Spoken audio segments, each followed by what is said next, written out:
How the Man Willoughby Hall Was Scalped by C.S.A. Turnbo.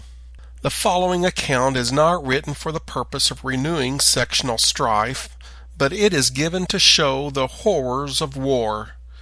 We do not wish to mar the feelings of anyone, but I write it to show how barbarous and cruel some men were in those dark and turbulent days when they had the opportunity to avenge the death of a friend and relative. In some sections, the war was carried on regardless of the rules of war, and many unhuman deeds were done on both sides. It made no difference how cruel a man was put to death by an enemy. The friends of the one that suffered death would retaliate in a more cruel manner on some man that belonged on the opposite side at the first opportunity. At the beginning of the Civil War, Hugh McClure lived on Little Norfolk, just above the mouth of Upper Turkey Creek. The land on which he lived was once known as the Dave Jones Mill Place. When the war had got to red heat, McClure moved his family into Marion County, Arkansas, and lived on Claiborne Creek that empties into the Buffalo Fork on the White River from the north side. Bill Kane, son of Jimmy Kane, lived on the Little Norfolk just below Thornfield is now. Now he and McClure were Southern sympathizers and took action with the South. Mr. Kane also moved into Marion County and took up his abode on Jimmy's Creek. Mr. McClure had a son whose given name was John, who after the war began to live on the George Pearson farm on the White River below where the town of Oakland is, and a mile or more above where Pace Ferries is now. The house he lived in stood on the bank of the river a few yards above the graveyard. One day a party of the enemy rode by the house while John McClure was in it.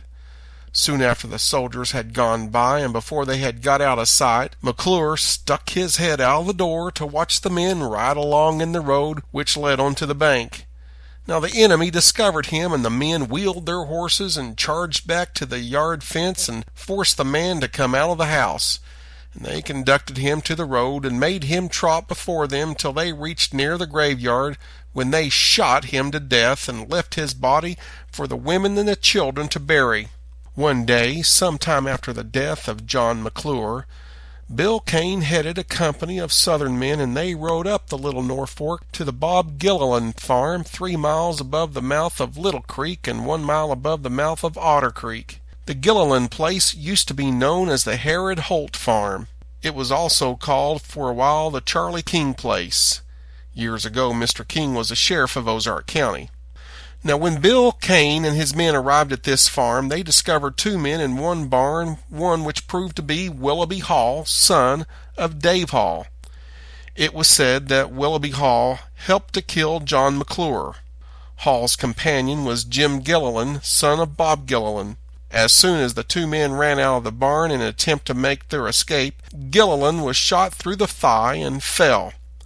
At this, Kane's men discovered that he was a regular federal soldier on leave of absence, and they did not kill him or carry him off as a prisoner, but treated him with respect. But not so with Willoughby Hall. Some say that Hall was wounded in the barn before he got out, but I was informed by several parties that he got over the lot fence and made a desperate effort to escape with his life, but the deadly bullets were sent after him in a shower by the Southerners, and after Hall had a run through a small grove of saplings which stood thick, he reached the bed of the branch a few yards below the barn, and where he was struck by another bullet and fell on a bed of rock 25 yards from the fence.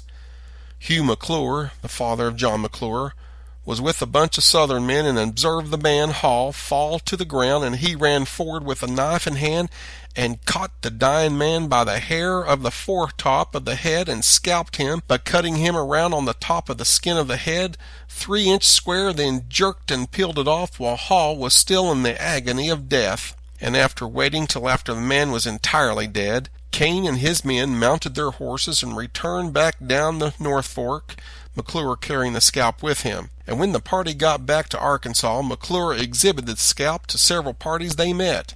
By this time the scalp gave off an offensive odor, and riding up to a house on Sister Creek on the south side of the White River, he called for salt to rub on the scalp to prevent it from spoiling, as he termed it.